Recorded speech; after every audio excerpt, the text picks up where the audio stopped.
திமுக வேட்பாளர் தா வேலு அவருடைய உதவியாளர் சத்தியமூர்த்தி அப்படின்றவர் அவர் வீட்டில் வந்து கிட்டத்தட்ட கட்டுக்கட்டாக பணம் எடுத்திருக்கிறாங்க. ஒரு 9 கோடி ரூபாய் அளவுக்கு அவர்கிட்ட வாக்காளர்களுக்கு விநியோகிக்கிறதுக்காக பணம் பதுக்கி வச்சிருக்கிறாங்கன்னு ஒரு கம்ப்ளைண்ட் போயிருக்கு.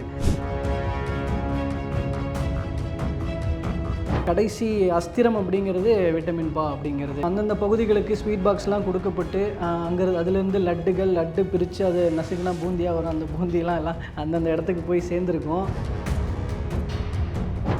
ஒரு பக்கம் வந்து காசை கொடுத்து காங்கிரஸை வாங்கி வச்சுக்கிட்டீங்க. சிறுபான்மை சகோதரர்களுடைய ஓட்டு வாங்கிறதுக்காக ஒரு பக்கம் கோடியா செலவு பண்ணி தமிழ்நாட்டு காங்கிரஸை தூக்கி பைக்குள்ள போட்டுக்க வேண்டியது. தன் மீது பாஜக பி டீம் அப்படின்னு சொல்லி ஒரு விமர்சனம் வைக்கக்கூடியதை விஜய் ஏற்றுக்கலங்கிறத நம்மளால புரிஞ்சுக்க முடியுது. இதுவரைக்கும் ஆண்டவர்கள் இந்த ஓட்டுக்காக நம்ம வர்ற அந்த காசை வச்சு நம்ம வீட்டு செலவை பார்த்துக்கலாம் அப்படின்ற நிலைமைக்கு மக்களை வச்சுருக்கிறாங்க, இந்த சமுதாயத்தை வச்சுருக்கிறாங்கன்னு தான் நம்ம பார்க்கணும். இந்த இடத்துல மக்களை குறை சொல்கிறதா கொடுக்குறவங்கள குறை சொல்கிறதா அப்படின்னு பார்த்தா ஆக்சுவலி முதல்ல கொடுக்குறவங்கள தான் குறை சொல்லி ஆகணும்.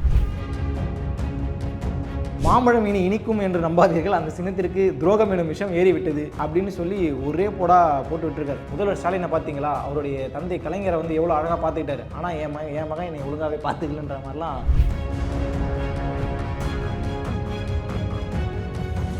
அது கடந்த 50 ஆண்டு கால தமிழ்நாட்டில் மேற்கொள்ளப்பட்ட உட்கட்டமைப்புகள், வளர்ச்சி, அதுக்கான திட்டங்கள் அப்படின்னு படிப்படியாக எல்லாத்தோட வெளிப்பாடு தான் இந்த 5 வருஷத்தில் கிடைக்கிற வளர்ச்சிக்கான காரணங்கள், காரணகர்த்தாக்கள் அப்படின்னு சொன்னால் நம்ம வந்து திமுகவை மட்டும் நம்ம சொல்லிட முடியாது. வேலை வேண்டுமா? ப்ளூ ஓஷன் இருக்கிறது. 10th 12th டிப்ளமோ டிகிரி படித்தவர்களுக்கு உணவு, தங்குமிடம், இஎஸ்ஐ, PF இன்சூரன்ஸ் உள்ளிட்ட சலுகைகளுடன் அனுபவத்திற்கேற்ற நல்ல சம்பளம் 15,000 முதல் 30,000 வரை. பெண்களுக்கு முன்னுரிமை. 2,000க்கும் மேற்பட்ட வேலை வாய்ப்புகள் உள்ளன. இப்போதே தொடர்பு கொள்ளுங்கள். Blue ocean. தமிழ் நேயர்கள் அனைவருக்கும் அன்பு வணக்கம். தேர்தலுக்கு முந்தைய நாளில் இருக்கும். இந்த சுச்சுவேஷனில் சில முக்கியமான பரபரப்பான நிகழ்வுகள்லாம் தமிழ்நாட்டில் நடந்துட்டு இருக்கு. அது குறிப்பாக தேர்தல் கமிஷனுடைய நடவடிக்கைகளாக இருக்கு. நிறைய பணப்பட்டுவாடாக்கள் தடுக்கப்பட்டிருக்கு, பணங்கள் நிறைய பறிமுதல் செய்யப்பட்டிருக்கு. நம்ம பேசிட்டு இருக்க இந்த காலையில் தலைநகரில் ஒரு சலசலப்புக்கு உண்டான ஒரு செய்தி இருக்கு. இது போன்ற செய்திகளும் அண்ட் வந்து இந்த எலெக்ஷன் நாளைக்கு எலெக்ஷன் வருது இல்லையா, ஸோ அதுக்கு முந்தைய நாளில் இந்த கடந்த கால எலெக்ஷனில் சில சுவாரஸ்ய தகவல்கள் அப்படின்னு சில விஷயங்கள் இருக்குது. இது எல்லாமே தான் இந்த வீடியோவில் பார்க்க போகிறோம்.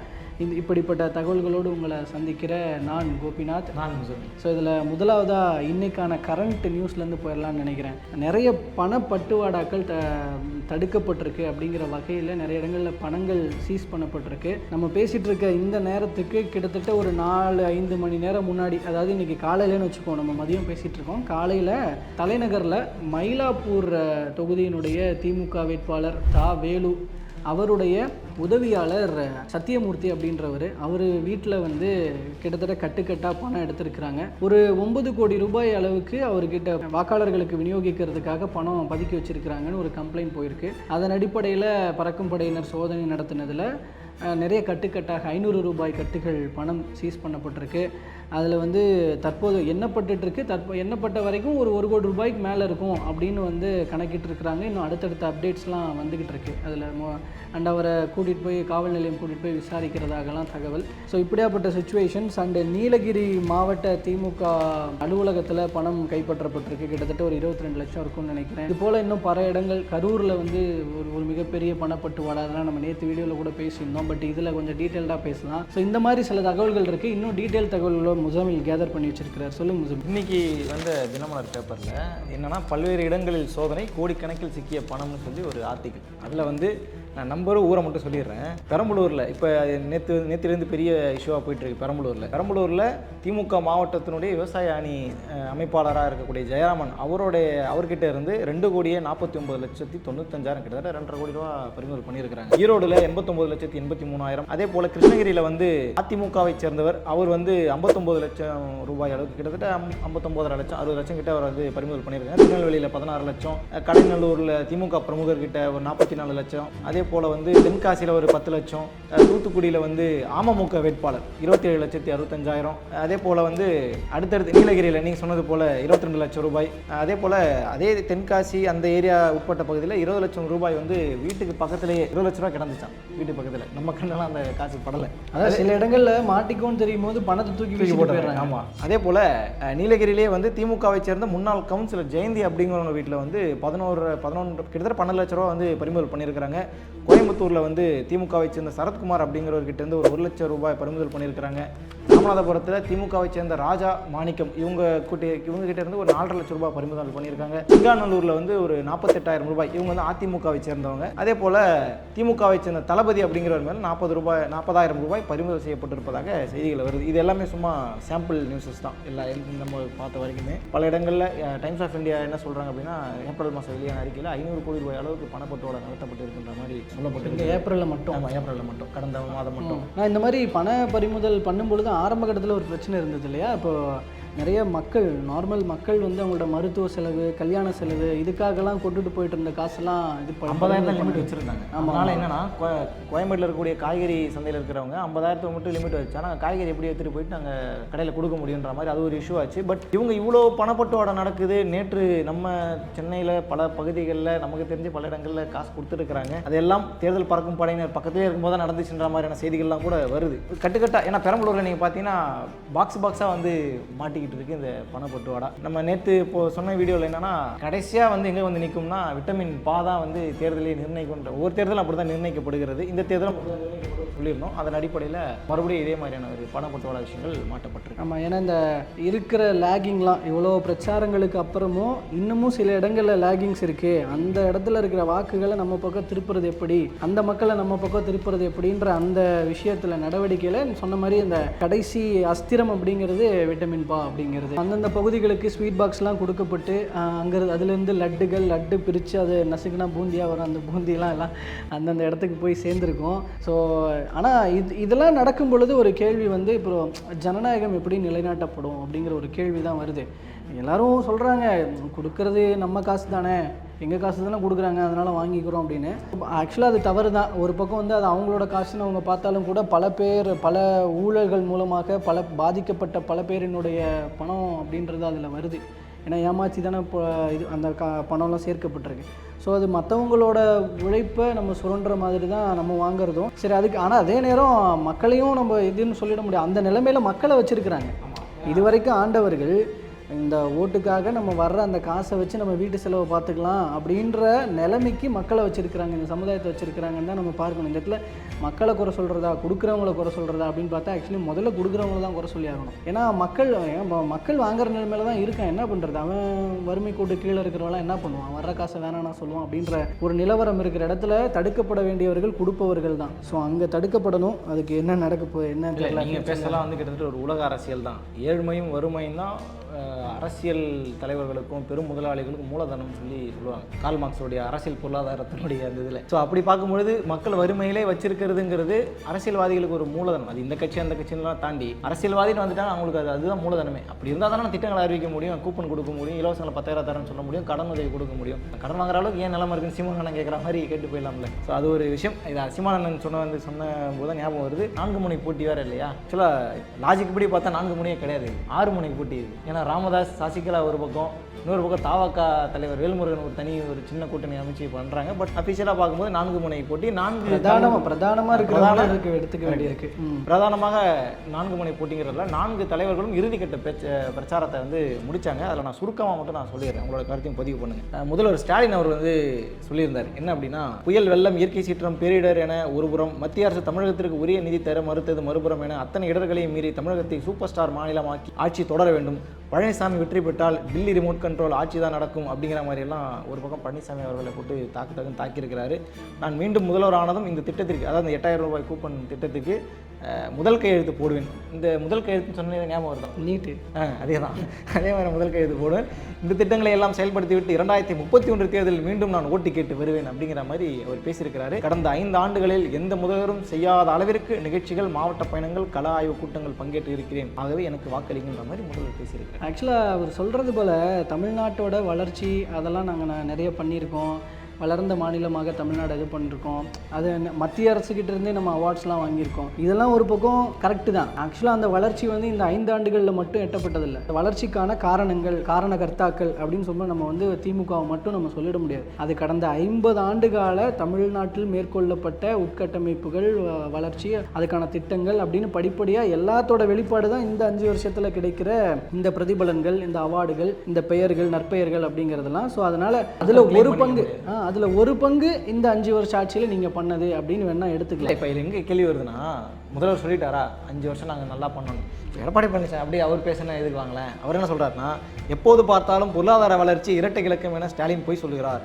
இது தொடர்பாக சட்டசபையில் வெள்ளை அறிக்கை கேட்டேன், அமைச்சர் வெள்ளை பேப்பரை காட்டினார்ன்ற மாதிரி குறிப்பிட்டு சொல்லியிருக்கிறாரு. அது கூடுதலாக விஷயத்தை என்ன சொல்கிறாருன்னா, தேர்தலில் 200 இடங்களில் வெல்வதாக திமுக பேசிக்கிட்டு இருக்கு, ஆனால் 20 இடத்துல வென்றாலே அது ஆச்சரியம் அப்படிங்கிற அளவுக்கு அவர் வந்து பேசியிருக்கிறாரு. கூடுதலாக சென்னை அண்ணா நகர் சிறுமி பாலியல் வன்கொடுமை, கள்ளக்குறிச்சியில் கள்ளசாராயம் குடித்து 68 பேர் பலியான சம்பவம் என சிபிஐ விசாரணைக்கு உத்தரவிட்டு இருக்கிறது.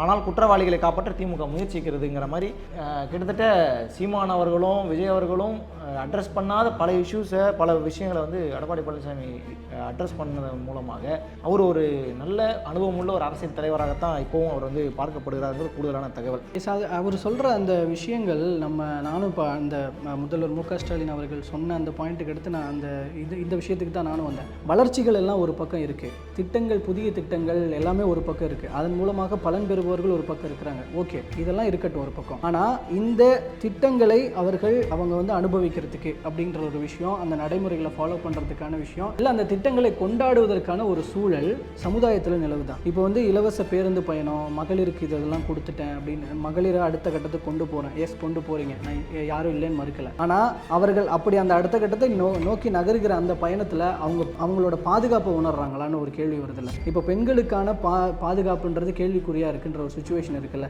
ஒரு 2 வயசு குழந்தையிலிருந்து 60 வயசு 80 வயசு பாட்டி வரைக்கும் நம்ம எல்லாருக்குமான பாதுகாப்பு கேள்விக்குறியாக இருக்குது. இதுக்கு முன்னாடிலாம் வந்து இடைப்பட்ட பெண்கள், நடுத்தர வயது பெண்களுக்கு இந்த மாதிரி பிரச்சனை இருக்குன்றது ஒரு விஷயம். ஒரு குழந்தைக்கும் ஒரு பாட்டிக்கும் இந்த சுச்சுவேஷன் நடக்குதுன்னா அப்போ இங்கே சொசைட்டி எப்படி மாறி போயிருக்கு? அந்த மாற்றத்துக்கு யார் பொறுப்பேற்றுக்கிறது? சொசைட்டி மாற்றன்றதை தாண்டி அரசு இதில் பெரிய பொறுப்பு வகிக்குது. போதைப்பொருள் ஒழிக்கலை அப்படிங்கிறது தான் மிக முக்கியமான காரணம். எல்லா குற்றங்களுக்கு பின்னாடி ஏதாவது ஒரு போதைப்பொருள் இருக்குது. கஞ்சாவோ இல்லை மதுபானமோ ஏதோ ஒரு போதைப்பொருள் இருக்குது. நீங்கள் சொன்னது போல் நீங்கள் அட்ரஸ் பண்ணுறதுக்கு முன்னாடி பிரேமலதா அட்ரஸ் பண்ணிட்டாங்க கூட்டணி கட்சியில். ஸோ அது வந்து நம்ம வந்து பொது நிறைய சோஷியல் மீடியாவில் சொல்கிற மாதிரி லேடி துரந்தர் அந்த மாதிரி தான் உள்ளேருந்து ஸ்பை அப்படி நான் ராஜன் மனைவின்ற மாதிரி அவங்க வந்து போட்டிருக்காங்க. ஸோ அடுத்து இவர் வந்து அதுதான் என்னென்னா, இப்போது இவங்க சொல்கிறது மாதிரியான வளர்ச்சிகளை கொண்டாடும் சூழல் தமிழ்நாட்டில் இல்லை அப்படிங்கிற ஒரு விஷயந்தான். ஏன்னா பெண்களுக்கான பாதுகாப்போ இல்லை அந்த போதைப்பொருள் புழக்க அதிகரிப்போ நார்மல் மக்களை நிறைய பாதிச்சிருக்கு. இந்த ரவுடிசம் பெருகி இருக்கு அப்படிங்கிற ஒரு கருத்து இருக்கு. ஸோ இதெல்லாமே வந்து நார்மல் மக்களை எலைட் பீப்புள் வந்து இதெல்லாம் ஃபேஸ் பண்ணுவாங்களா? அவங்க வந்து வீட்டிலேருந்து வெளில வந்தால் காரில் போயிட்டு காரில் வந்து இறங்கிடுவாங்க. அவங்க பெருசாக ஃபேஸ் பண்ண மாட்டாங்க. நார்மலாக ரோட்டில் நடந்து போகிற பெண்கள், ஒயின் ஷாப்பை கடந்து போகிறவங்க, ரோட்டோரமாக உட்காந்துட்டு கூட கஞ்சா அடிச்சுட்டு இருக்கிறாங்க. நம்மகிட்டே வந்து சென்னையில் சொன்ன ஒரு சில மக்கள் சொன்னது, ஒரு ஸ்கூலுக்கு வெளியில் வித்துக்கிட்டு இருக்கிறாங்க அப்படின்னு விருகம்பாக்கம் தொகுதியில் கேட்கும்போது அங்கே இருக்கிற மக்கள் சொன்னாங்க. ஒரு பெண் சொன்னாங்க, இங்கே இந்த ஸ்கூலுக்கு வெளியில் வித்துக்கிட்டு இருக்காங்க. அந்த ஸ்கூல் பிரின்சிபல் கேட்க முடியல. ஒருத்தர் போய் வெளியில் அந்த மாதிரி ஒரு பெற்றோர் ஒருத்தர் கேட்டதுக்கு அந்த பெற்றோர் அடிச்சுட்டாங்க அந்த போதையில் இருக்கவன். இப்படி இதை வந்து ஸ்கூலே தட்டி கேட்க மாட்டேங்குது, போலீஸும் தட்டி கேட்க மாட்டேங்கிறாங்கன்ற மாதிரி ஒரு சுச்சுவேஷன்ஸ்லாம் சொல்கிறாங்க. இது எல்லாமே வந்து இந்த தேர்தலில் ஒரு கவனிக்கப்படுற ஒரு விஷயமா இருக்குது. மக்கள் இதெல்லாம் கன்சிடர் பண்ணியிருக்காங்க. இவருடைய ஃபைனல் ஸ்பீச்சில் எடப்பாடி பழனிசாமி அட்ரஸ் பண்ணதுங்கிறது ஒரு உண்மையிலே எதிர்க்கட்சி தலைவராக அவர் பண்ண சூப்பரான ஒரு விஷயமே நான் சொல்லலாம். அதே போல் 10 ரூபாய் அப்படின்னு சொன்னாலே உங்களுக்கு யார் ஞாபகத்துக்கு வருவாங்கன்றது நல்லாவே தெரியும். அவரை பற்றியும் சொல்லியிருக்கிறாங்க. நாங்கள் ஆட்சி அமைச்சோன்னா இன்னும் கொஞ்ச நாள் விசாரணை பண்ணி செந்தில் பாலாஜி சிறைக்கு போயிடுவார்ன்ற மாதிரி குறிப்பிட்டிருந்தார். திமுக எம்எல்ஏ மருத்துவமனையில் கிட்னி திருடப்பட்ட விவகாரம், திருடன்னு சொல்லக்கூடாது ஆக்சுவலாக, அது முறைகேடு. கிட்னி திருடப்பட்ட முறைகேடு விவகாரத்தை பற்றி அவர் வந்து அட்ரஸ் பண்ணியிருந்தார். கதிரவனுக்கு வந்து மனுஷநல்லூரில் சீட்டு எப்படி கொடுத்துருக்காங்கன்றது தெரியல. அதுவும் பெரிய டிபேட்டபுளாக இருக்குது. அரசு ஊழியர், செவிலியர், சத்துணவு ஊழியர், மருத்துவர் என அனைத்து தரப்பும் போராடி சலித்து போய் தேர்தலை எதிர்கொண்டுள்ளனர் அப்படிங்கிற மாதிரியும் அவர் வந்து சொல்லியிருக்கிறாரு. அப்படியே சொல்லிட்டு வரும்போது தான் வெள்ளை அறிக்கை கேட்டவன் நாங்கள் வந்து வெள்ளை பேப்பர் மட்டும் தான் கொடுத்தாங்கன்ற மாதிரி ஒரு விஷயத்தையும் சொன்னார். ஸ்டாலின் மாடல் அரசு ஃபெயிலியர் மாடல் அரசு, அதிமுக வின்னிங் நல்லாட்சி கம்மிங் அப்படிங்கிற ஒரு ரைமிங்காக வந்து அவருடைய ஸ்பீச்சை வந்து முடிச்சிருக்காரு. அவரும் ட்ரெண்டிங் அரசியல் ட்ரெண்டிங்கில் ஏற்ற மாதிரி வரும். அண்ட் மொரவர் இளைஞர்களுக்கு ஏதோ சொல்லியிருப்பாங்க இல்லை சொல்லியிருப்பார் போலே. என்ன திட்டம்? இல்லை நடிகர் பக்கம் விஜய் பக்கம் போக வேண்டாம். அது ஒரு பாயிண்ட் ஒன்று சொல்லியிருந்தாரு, நான் அதை கவனிச்சிருந்தேன். இந்த மாதிரி நடிகர்கள் பக்கம்லாம் போக வேண்டாம், ஐ மீன் திரையை பார்த்து இது பண்ண வேண்டாம். எனக்கு எக்ஸாக்ட் வேர்டு எனக்கு மறந்துடுச்சு. பட் ஆனால் விஜய் பக்கம் யாரும் போகாதீங்க அப்படிங்கிறதுக்கான விஷயமும் அதில் இருந்து தான் நான் பார்க்குறேன். அண்டு ஸோ இப்படி தான் இப்போ தலைவர்கள் சொல்லியிருக்கிறாங்க. அடுத்து விஜய் அவர்கள் நேற்று ஒரு இதுவரைக்கும் இல்லாத ஒரு சில ஆக்ஷன்ஸ் வந்து விஜயோட ஸ்பீச்சில் தென்பட்டுச்சு இல்லையா நேற்று. உண்மையிலே ஸ்பீச் நல்லா இருந்துச்சு. பட் 5-6 மாதமாக எங்கே ஸ்டார்ட் பண்ணிங்க இந்த ஸ்பீச் கொடுக்காமன்ற மாதிரி தான் இருந்தது. அதில் வந்து இஸ்லாமியர்கள், அதாவது சிறுபான்மை சமூகம், இஸ்லாமியர், தலித் சமூகம், கிறிஸ்தவ சமூகம் எல்லாத்தையுமே சேர்த்து சிறுபான்மை சமூகத்தினுடைய வாக்குகளை வாங்குவதனுடைய நோக்கம், தேவை எவ்வளோ இருக்குங்கிறது எல்லா தலைவருமே புரிஞ்சுக்கிட்டாங்கன்றதை நம்மளால் புரிஞ்சுக்க முடியுது. விஜயும் அதை வந்து ரொம்பவே உணர்ந்திருக்கிறாரு. அதனால தான் தன்னை வந்து பாஜகவோட தொடர்பு படுத்தி பல விமர்சனங்கள் வர்றதுக்கு எல்லாம் அந்த விமர்சனத்துக்கு பதில் கொடுக்குற மாதிரி தான் இந்த ஸ்பீச் வந்து இருந்து ஆரம்பத்திலேயே. ஒரு பக்கம் வந்து காசை கொடுத்து காங்கிரஸை வாங்கி வச்சுக்கிட்டீங்க, ஒரு பக்கம் மறைமுகமாக உங்கள் ஓனர் பாஜக கூட கூட்டணி இருக்கீங்கன்ற மாதிரிலாம் போட்டு ஒரு அடிச்சார். தேர்தல் முடிவுக்கு பிறகு கட்சியை காப்பாற்ற நீங்கள் பிரதமர் மோடி காலையும் அமித்ஷா காலையும் விட போகிறீங்கன்ற மாதிரி எல்லாம் குறிப்பிட்டிருந்தார். அப்போ தன் மீது பாஜக பி டீம் அப்படின்னு சொல்லி ஒரு விமர்சனம் வைக்கக்கூடியதை விஜய் ஏற்றுக்கலைங்கிறத நம்மளால் புரிஞ்சுக்க முடியுது. அண்ட் மோரோவர் எஸ்பெஷலி கரூர் மேட்டருக்கு ஒரு விளக்கம் கொடுத்த மாதிரி ஒரு பேசின மாதிரி பேசியிருந்தார். போலீஸ் சொன்ன டைமிங்கில் நான் இருந்தேன், நான் என்ன எதுக்கு தப்பு சொல்கிறீங்க அப்படின்ற ஒரு பதில் கேள்வியை வந்து சொல்லிட்டு இருக்கீங்க, என்னையை மட்டுமே குற்றம் நான் லேட்டாக வந்து தான் காரணன்ற மாதிரி வந்து முதல்ல ஒரு சட்டசபையில் பேசியிருந்தார். ஸோ அதனால் யாரையும் இது பண்ண மாட்டோம், இதில் அரசியல் பண்ண மாட்டோம்னு சொல்லிட்டு சட்டசபையில் போய் நீங்கள் இப்படி பேசியிருந்தீங்க, என்ன எதுக்கு தப்பு சொல்கிறீங்க, நான் சொன்ன டயத்துக்குள்ளே இருந்தேன் அப்படிங்கிறதெல்லாம் சொல்லியிருக்கிறாரு. ஸோ இதெல்லாம் வந்து முக்கியமான விஷயமா பார்க்கப்படுது. அண்ட் அவரோட ஸ்பீச்சில் வந்து எஸ்பெஷலி சிறுபான்மையின மக்களுக்கான மெசேஜஸ்லாம் இருந்ததாகவும் நான் உணர்ந்தேன். ஸோ அது அந்த சிறுபான்மையின வாக்குகளை தன் பக்கம் திருப்புவதற்கான முயற்சிகளாக வார்த்தைகளாக விஜயனுடைய பேச்சு இருந்ததை நான் பார்த்தேன். ஸோ இது 3 பேர் பார்த்தா இஸ்லாமியர்கள்னு எடுத்துக்கிட்டிங்கன்னா என்ன பண்ணுறாங்க, இஸ்லாமிய கிறிஸ்தவர்களை எப்படி அவங்க கிட்டேருந்து எப்படி விஜய் அந்நியப்படுத்துகிறாங்க அப்படின்னு பார்க்கும்பொழுது அவங்களுடைய மத ரீதியாக, அவங்க நம்பிக்கை ரீதியாக வந்து பாருங்கள், நம்ம பாஜக வந்து எதிர் தமிழகமே பாஜகவுக்கு எதிரான மாநிலத்தில் இருக்கக்கூடிய ஒரு மாநிலமாக தான் இருக்காங்க. அங்கே இருக்கும்போது குறிப்பிட்ட 2 சமூகத்துக்குள்ளே போயிட்டு பார்த்தீங்களா பாஜகவோட விஜய் தொடர்பில் இருக்கார். அப்போ விஜய் வந்து RSS இயக்குது, பாஜக இயக்குது. கடந்த கால விமர்சனம் சீமான் மீது வைக்கப்பட்ட விமர்சனம், கமலஹாசன் மேலே வைக்கப்பட்ட விமர்சனத்தை தான் மறுபடியும் விஜய் மேலே வைக்கிறாங்க. பட் இந்த முறை அந்த விமர்சனம் விடுபடலையோன்ற மாதிரி நான் நினைக்கிறேன். நீங்கள் எப்படி பார்க்குறீங்க? இந்த முறை பாஜக மேலே இருக்கிற பார்வையே மாறிக்கிட்டு இருக்கு. நம்மகிட்டயே பேசுகிற அரசியல் விமர்சகர்களாகட்டும், பத்திரிகையாளர்களாகட்டும், நம்மகிட்ட திரும்ப பதிலுக்கு ஒரு கேள்வி கேட்குறாங்க. கடந்த கால தேர்தல்களை விட அடுத்தடுத்த தேர்தல்கள் வரும்பொழுது தற்போது வரைக்கும் 2021 வரைக்கும் வச்சுக்குவோம், 2024 நடந்த எலெக்ஷன் வச்சுக்குவோம், நம்ம பாஜகவோட ஓட் பர்சன்டேஜ் இன்க்ரீஸ் ஆயிருக்கா டிக்ரீஸ் ஆயிருக்கான்னு கேட்குறாங்க. இன்க்ரீஸ் தான் இருக்கு. அப்போது நம்ம பாஜக இங்கே வளர்ந்துட்டு தானே வருது. பாஜக வளர்ந்து வருகிறது என்றால் இங்கே இருக்கிற மக்கள் வாக்கு சதவீதம் இன்க்ரீஸ் ஆகிட்டு வருதுன்னா இங்கே இருக்கிற மக்கள் பாஜகவை கொஞ்சம் கொஞ்சமாக அக்செப்ட் பண்ணிட்டு இருக்கிறாங்கன்னு தான் அர்த்தம். இந்த கேள்விகளை இல்லை, இந்த அக்செப்ட் பண்ணுறதுக்கு பின்னாடி இருக்கக்கூடிய காரண கர்த்தாக்கள் யாருங்கிறது தான் இங்கே கேள்வி. பாஜக வந்து எப்படி வாண்டடாக உள்ள வந்துருச்சா? நீங்கள் சீட்டு கொடுக்க போய் தான் உள்ள வந்துச்சு, உங்கள் மேலே தான் நேரி சவாரி செஞ்சுட்டு இருக்காங்கன்ற. ஏன்னா இப்போ திமுக அதிமுக மீதும் என்டிஏ கூட்டணி மீது வைக்கக்கூடிய விமர்சனத்தை அப்படியே உண்மைப்படுத்தக்கூடிய விதமாக தானே நிதிஷ்குமாரோட விவகாரம் வருது. அப்படியே நீ வந்து மத்திய இதுக்கு போகிறேன், அமைச்சராக போகிறேன்னு சொல்லி போயிட்டாரு, நீ பாஜகவை சார்ந்தவர் ஒரு வந்து முதல்வராக வரப்போகிறார் அப்படிங்கிற பிரச்சனைலாம் வந்துருன்ற மாதிரி ஒரு அச்சத்தை ஏற்படுத்துறாங்களா? அதை பார்க்கும்போது தானே சொல்கிறாங்க அப்படிங்கிற ஒரு சிந்தனைக்குள்ள மக்கள் போகிறதுக்கான வாய்ப்புகள் நிறையா இருக்குது. அதான் பாஜகவோட வளர்ச்சிங்கிறது ஒரு பக்கம் அதிமுக ஆதரித்து வளர்க்குது, திமுக எதிர்த்து வளர்க்கல. பாஜகவோட வளர்ச்சிங்கிறது அதிமுகவுடைய வீழ்ச்சியினுடைய சதவீதத்திலிருந்து உருவுறாங்கன்றது தான் புரிஞ்சுக்க முடியுது. அதுக்கு பிறகு இன்னொரு விஜய் சொன்ன விஷயம் என்னன்னா, இது வரைக்குமே பெருசாக எடப்பாடி பழனிசாமி வரைக்குமே தாக்கி பேசலை. பட் நேற்று பேசின அந்த கடைசி கட்ட பிரச்சார பேச்சில் பிரச்சனை என்றால் விஜய் வெளியே வர மாட்டார் என 10 முறை தோற்று போன பின்னும் திருந்தாத ஒருவர் சும்மா நசனசனன்னு பேசிட்டு இருக்காரு. ஐயா அனுபவசாலி, சேலத்தில் பதுங்கி கொள்ளாமல் வெளியே வந்து ஏதாவது ஒரு தொகுதியில் போட்டி போடுங்க அப்படிங்கிற மாதிரி வந்து போட்டி போட்டு ஜெயிங்கன்னு சொல்லி சொன்னார். நல்லா சரி ஜெயிக்க வேணாம், போட்டியாவது போடுங்க வெளியில் வந்துன்ற மாதிரிலாம் ஒரு சவால் விடக்கூடிய விதத்தில் பேசியிருந்தார். அந்த மற்றும் பலர்ன்ற, ஏன்னா அதிமுகன்ற பேர் எங்கேயுமே அவர் பயன்படுத்தலை, என்டிஏ கூட்டணியில் உள்ள மற்றும் பலர் அப்படிங்கிறதான் குறிப்பிட்டு சொல்கிறார். அதிமுக ஒரு கன்சிடராகவே எடுத்துக்கலன்ற மாதிரி தான் நமக்கு தோணுது. அவர் பேசி இதில் இன்னொரு சுவாரஸ்யமான மேட்டர் என்னென்னா, அவர் பேசி முடித்த பிறகு அந்த விசிலை ஊதுறதுக்கு தன்னோட கையில் எடுத்தாராம். அப்போ வந்து விசில் கீழே விழுந்துருச்சு. தேர்தல் பிரச்சாரத்துக்கு போகும்போது விசில் கீழே விழுந்து இது அவசகனமாக இருக்குன்ற மாதிரி தாவேக்க நினைச்சா அதை நான் கவனிச்சேன். அவர் டப்புன்னு எப்படின்னு பார்த்தா விசில் இருக்காது. சரி அப்படியே அடுத்த கட்ட பேச்சுக்கு நகர்ந்துருவார் அவர். ஓகே. இல்லை இன்னொரு ஸ்கிரிப்டில் அது இருந்திருக்கும், ஸ்கிரிப்டில் ஊதுங்க அப்படிங்கிறது மிஸ் ஆகிடுச்சு. நம்ம பிரச்சனை இல்லை, ஸ்கிரிப்ட் பிரச்சனை. ஸோ இதில் வந்து அப்போது விஜய் அவர்கள் பேசினதில் இப்படி ஒரு இது விஜய் அவர்கள் பேசின வரைக்கும் இது பண்ணியிருக்கோம். அடுத்து என்ன சீமான் அவர்கள் என்ன சொல்லியிருக்காங்க? உண்மையிலேயே சீமான் அவர்கள் இந்த தேர்தலில் பல இடங்கள், ஏன்னா போன எலெக்ஷன்லாம் சூப்பராக இருந்தது ஸ்பீச், பல இடங்களில் சீமானுடைய ஸ்பீச் தான் எல்லாமே கவர் பண்ணிட்டு இருந்தாங்க. பட் இந்த விஜய் அப்படிங்கிற ஒரு ஃபேக்டர் பல பேருடைய தூக்கத்தை கெடுத்திருக்கிறது. இவங்களே ஜெயிப்பாங்களா ஜெயிக்கலான்றதெல்லாம் செகண்டரியை தாண்டி நம்ம நேற்று சொன்னது போல் யாருக்கு சர்க்கிள் யாருக்கு முன்னேற்றங்கிறதுல பெரிய ஒரு சுணக்கத்தை ஏற்படுத்தியிருக்கிறாருன்னே சொல்லலாம். அந்த அடிப்படையில் வழக்கமான சில விஷயங்களை தான் சீமான் அவர்கள் வந்து குறிப்பிட்டு சொல்லியிருந்தார். என்ன சொல்கிறார் அப்படின்னா, இங்கே யாருமே ஓசி பசி கேட்கல, எந்த மகளிரும் 1000 ரூபாய் கேட்கலன்ற அப்படின்னு பேசினதோட அந்த இறுதிக்கட்ட பிரச்சாரத்தை முடிச்சிருக்கிறார். யாருமே கேட்கல தான், ஆனால் கொடுத்தா அது மக்களுக்கு பயன்படுது இல்லை. இலவசத்தை ஒட்டுமொத்தமாக எதிர்க்கு பாஜக வந்து இலவசத்தை எதுக்குன்னு சொல்லுவாங்க. ஆனால் பல மாநிலங்களில் பாஜக இலவசமாக நிறைய விஷயங்கள் செஞ்சுட்டு இருக்காங்க. அப்போ இலவசங்கிறது மக்களுக்கு ஏதோ ஒரு வகையில் பயன் கொடுக்குது. ஆனால் எந்த இலவசத்தை கொடுக்குறோங்கிறது தான் இங்கே விஷயமே. நம்ம மகளிர் இலவச பேருந்து பயணம் கொடுக்கும்போது யாருமே விமர்சனத்தை உட்படுத்தலை. நான் முதல்வனோ தமிழ் புதல்வனோ சொல்லும்போது யாருமே உட்படுத்தலை. 8000 ரூபா கூப்பன் கொடுக்குறோம், 10000 ரூபா காசு தரோன்னு சொல்லும்போது இது என்ன ஆடி தள்ளுபடி ஆஃபரா, இது மாற்றி கொடுத்துக்கிட்டு இருக்கீங்க அப்படிங்கிற மாதிரி ஒரு கேள்வி வருது. அதை தான் ஆக்சுவலி வந்து இதில் நான் இன்னொரு கோணத்தில் நினைக்கிறேன். சீமான் சொல்வது போல் இந்த இலவச பஸ்ஸை யார் கேட்டா, இந்த 1000 ரூபாயை யார் கேட்டா அப்படின்னு சில மக்கள் பெண்களே வந்து நம்மக்கிட்ட பேசும்போது சொல்கிறாங்க. ஆனால் சொல்கிறவங்களோட பார்வை சீமான் பக்கம் திரும்பதானே இல்லை. ஸோ அதுதான் சீமானுக்கான இழப்பு அப்படிங்கிறது. அதில் கூடுதல் என்ன சொல்கிறாருன்னா, ஆட்சிக்கு வந்தால் 3000 கோடி ரூபாய் சம்பாதிக்கலாம் என்ற முதலீடு செய்கின்றனர். அந்த இடத்தில் மக்கள் சேவை இருந்து முதலீட்டாளர்களின் லாப தேவை பிறந்து விடுகிறது. ஜனநாயகம் இருந்து பணநாயகம் பிறந்து விடுகிறது.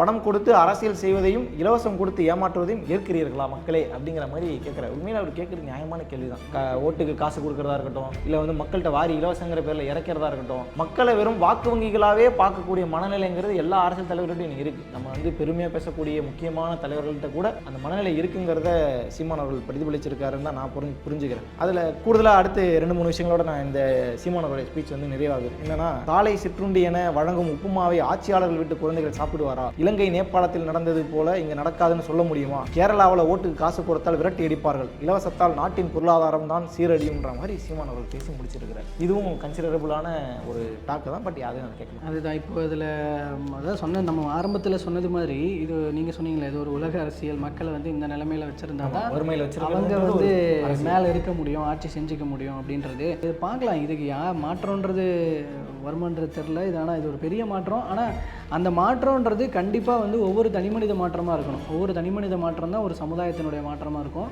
ஸோ அந்த மாற்றம் ஆனால் அது வர்றதுக்கு பல காலம் ஆகும்னு நினைக்கிறேன். ஏன்னா கிட்டத்தட்ட பல ஆண்டு காலமாக இதில் பழகி வச்சுட்டாங்க. ஸோ திரும்பவும் அந்த பழைய மாற்றம் வரணும்னா புதிய ரத்தம் பாய்ச்சணும், பழைய ரத்தத்தை எடுக்கணும். இது பெரிய ப்ராசஸ் இது. பட் சரி, ஓகே. இறுதியாக ஒரு செய்தி ஒன்று, அதாவது மாம்பழ கட்சியை பற்றி ஒரு செய்தி. ஒரு பக்கம் வந்து பெண்களுக்கு முக்கியத்துவம் தரும் ஆட்சின்னு சொல்லி திமுக சொல்லிக்குது. ஆனால் பெண்களுக்கு 33% இடஒதுக்கீடு கொடுக்கக்கூடிய மசோதாவை முதல்வர் ஸ்டாலின் தீ வச்சு எரிக்கிறாரு. பட்டாசு வெடித்து கொண்டாடுறாரு. அவருடைய குடும்ப பெண்கள் மட்டும் எம்பி ஆனால் போதுமா அப்படிங்கிற மாதிரிலாம் கேட்டிருக்கேன். இது என்ன மேட்டர்னா, இந்த தொகுதி மறுவரை மசோதா சம்மந்தப்பட்ட விஷயத்தில் வந்து சொல்கிறாரு. அது தொகுதி மறுவரைன்றதை தாண்டி 33% பெண்களுக்கு இடஒதுக்கீடு கொடுக்குறோன்ற ஒரு விஷயத்தை, ஒரு நல்ல விஷயத்தை வச்சுட்டு பின்னாடி ஒரு பெரிய பாமத்துக்கு போட்டால் எப்படி இருக்குமோ அந்த மாதிரி மேட்டர். பட் சமீப காலத்தில் இவருடைய ஸ்டேட்மெண்ட் இப்படி இருக்குன்றது தெரியல. பல அரசியல் விமர்சகர்கள் கடுமையாக விமர்சனம் பண்ணுறாங்க. கூட்டணி தர்மத்தை மீறக்கூடாதுல்ல, அதனால பண்ணுறாங்க. நீங்கள் என்ன இது தெரிஞ்சுக்கிட்டே பையன் இப்படி பேசிட்டாரு.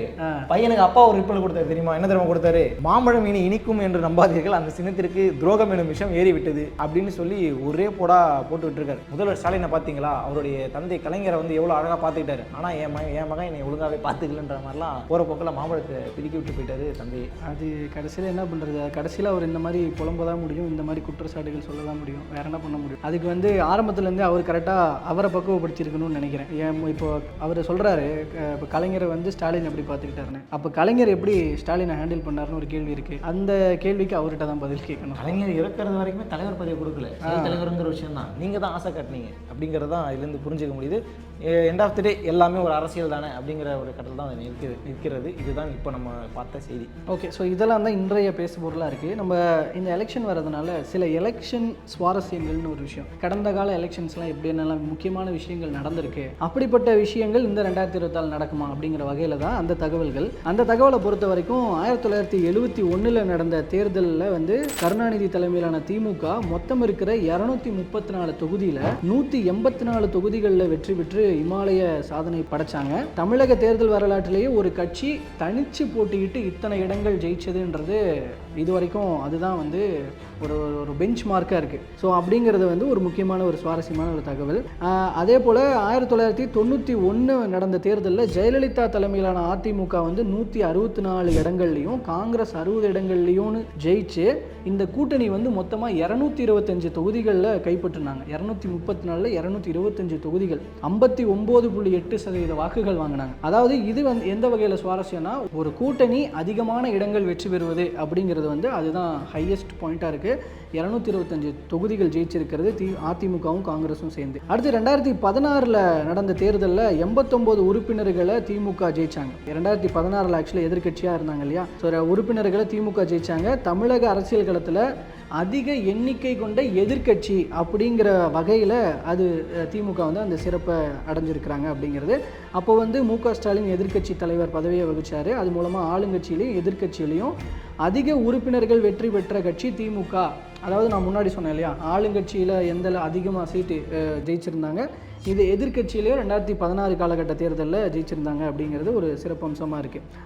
ஸோ இதில் அடுத்து பார்க்கும்பொழுது காங்கிரஸ் கட்சி இது வரைக்கும் வந்து காங்கிரஸ் கட்சி வந்து 1952, 1957, 1962 ஆகிய 3 தேர்தல்களில் ராஜாஜி மற்றும் காமராஜர் தலைமையிலெல்லாம் அடுத்தடுத்து அப்படியே தொடர்ச்சியாக ஆட்சி அமைச்சாங்க. அதே போல் எம்ஜிஆர் தலைமையில் அதிமுக 1977, 1980, 1984 ஆகிய 3 தேர்தல்களில் தொடர்ச்சியாக ஜெயிச்சாங்க. இது எதுக்காகனா கண்டினியூஸாக ஆட்சிக்கு வரதை சொல்கிறேன்.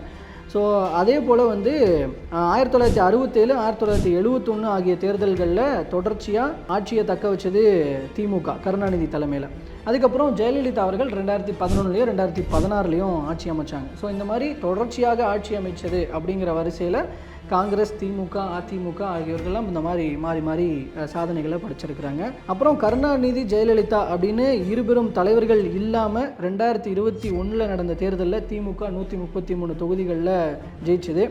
அதாவது இருபெரும் தலைவர்கள் இல்லாத சுச்சுவேஷனில் நடந்த தேர்தல் அப்படிங்கிற வகையில் அந்த 133 இடங்கள் ஜெயிச்சதுன்றது கொஞ்சம் முக்கியமாக பார்க்கப்படுது. ஸோ இப்படியாக கடந்த கால தேர்தல்களில் சில முக்கியமான நகர்வுகள்லாம் இருந்திருக்கு. அப்படிப்பட்ட வகையில் இந்த முறை 2026 தேர்தல் சில முக்கியமான நகர்வுகள் நடக்குமான்னு கேள்விகளை முன்வைக்குது. அது என்னென்ன கேள்விகள் அப்படின்னா, மு.க. ஸ்டாலின் 2வது முறை ஆட்சி அமைப்பாரா அப்படிங்கிறது ஒரு முக்கியமான முதல் கேள்வி. அதாவது அவர் சொல்வது போல திராவிட மாடல் 2.0 அமையுமா அப்படிங்கிறது. அதே போல இன்னொரு அதிமுகவை நோக்கி வைக்கிற முக்கிய கேள்வி, 2021 இழந்த ஆட்சியை அதிமுக மீட்டெடுக்குமா அப்படிங்கிற ஒரு கேள்வி.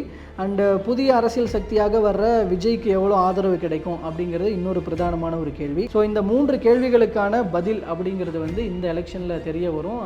மே 4ஆம் தேதி ரிசல்ட் வரும்போது தெரிய வரும். இப்படியாக கடந்த கால தேர்தல்களில் சில சிறப்பம்சங்கள் இருக்குது. இந்த நடக்க போகிற தேர்தலில் ஒரு முக்கியமான சிறப்பு எட்டப்பட இருக்கிறதா அப்படிங்கிறத நம்ம தேர்தலின் போதும் தேர்தல் முடிஞ்சதுக்கு அப்புறம் தான் நம்ம பார்க்கணும்.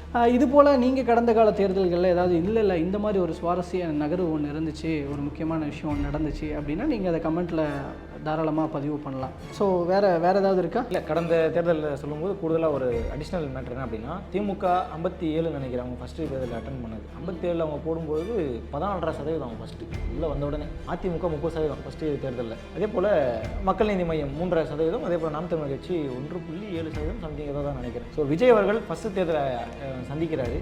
அவருடைய வாக்கு சதவீதம் எவ்வளோவா இருக்குது? ஏன்னா தேமுதிக வந்த உடனே 8% வாக்கு வாங்கினாங்க.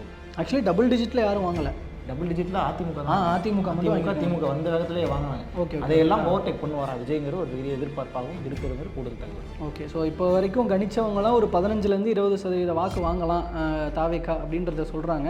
அதுக்குள்ளே தான் வருதா இல்லை அதுக்கு மேலே வருதா அதுக்கு கீழே வருதா அப்படிங்கிறத பார்க்கலாம். பட் மொத்தத்தில் டபுள் டிஜிட்டில் வாங்கினாலே அது ஒரு பெரிய முக்கியமான நகர்வு தான். அதே போல் எத்தனை சீட்டுகள் ஜெயிக்கிறாங்கன்றதும் ஒரு முக்கியமான பாயிண்ட்டு தான். ஸோ இதெல்லாம் பொறுத்திருந்து பார்க்கலாம். பல கேள்விகளுக்கான விடைகள் எதிர்பார்க்கப்பட்டு கொண்டிருக்கிறது இந்த தேர்தலில். பார்க்கலாம் அந்த கேள்விகளுக்கான பதில்கள் எப்படி வரப்போகுது அப்படிங்கிறத. மறுபடியும் அடுத்த நிகழ்ச்சியில் வேறு சில முக்கியமான நிகழ்வுகள் அது தொடர்பான தகவல்களோடு உங்களை நாங்கள் சந்திக்கிறோம். அது வரைக்கும் நன்றி.